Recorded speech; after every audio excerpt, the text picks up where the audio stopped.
So we head into the weekend, winless in 7. It's fair to say that things just haven't gone our way recently. What do you feel, if anything, has changed?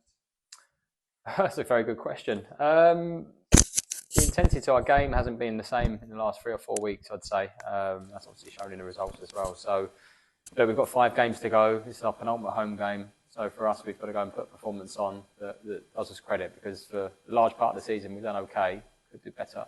But we've let ourselves down in the last 3 or 4 weeks, and we've got to go and put that right, because we've got a whole month of fixtures ahead of us, really, and we've got to go and win games and finish on a positive note for the season. Obviously, Stotfold come to the Smile IT Stadium at the weekend. Themselves, they've seen a playoff push halted with an inconsistent run following the departure of Brett. What do you see them offering that's different to what they offered earlier in the season? No, you've got to respect every side at this level, because if you don't, you get your bum handed to you. So for us, we've got to approach this game with giving Stotfold the utmost respect. Obviously, they battered us at their place and deservedly won the game, and we weren't good enough. So we've got to adapt, and we've got to have a stronger mentality for sure, and go into Saturday's game with respect, but also got to concentrate on what we want to do as well. Obviously, you touched on the result earlier in the season. Obviously, there was a 5-0. Obviously, we were on the wrong end of that 5-0. But sort of what part of you wants to avenge that result and get a reaction from the boys? Well, every game you go in, it's not about necessarily pinpointing a game and going, I want revenge in that game, because what do you do the other games? Every single game you've got to go in with the mentality that you want to win. So Saturday's no different, to be honest with you. Like I said, we've got to respect the fact that how Stotfold want to play and the problems they caused us, and like I say, they deservedly beat us at their place. We've got to learn from that, and we've got to have better answers for the problems they gave us, and then for our own side of things, we've got to go and give them plenty of problems with what we got at.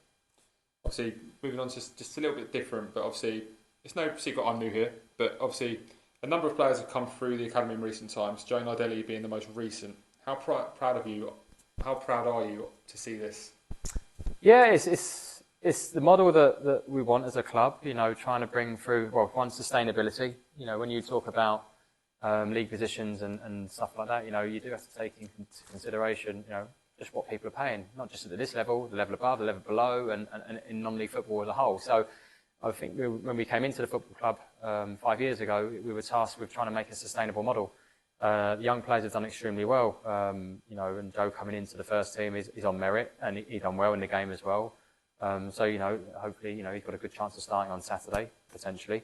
But they've got to be good enough as well, though, Andy. That's the key. Anyone can put people into games. That's not the difficult bit, but ultimately they've got to be good enough. And with the record we've had so far, with some going on to pro clubs in the last 2 or 3 years, it vindicates that to a certain extent. But at the same time, you've had Billy this season play 40-odd games, Sonny the same, and got a goal return of 20-odd goals in terms of assists and goals.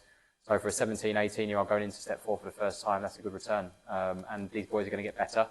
They buy into the value and the ethos of the football club. And from my point of view, certainly non-league level, you get a lot of nomadic players coming and going. And for us, we want to build something here where it's not just about bringing young players through. We want to progress as a football club as well and climb the levels.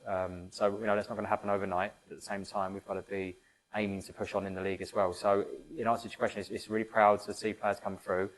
One, they've got to earn it and they've got to be good enough. 2, they've got to stay in the team once they're in the team with their performances. And as a football club, we've got to win games with them in the team. Otherwise, it's not going to work. So it's a results-driven business.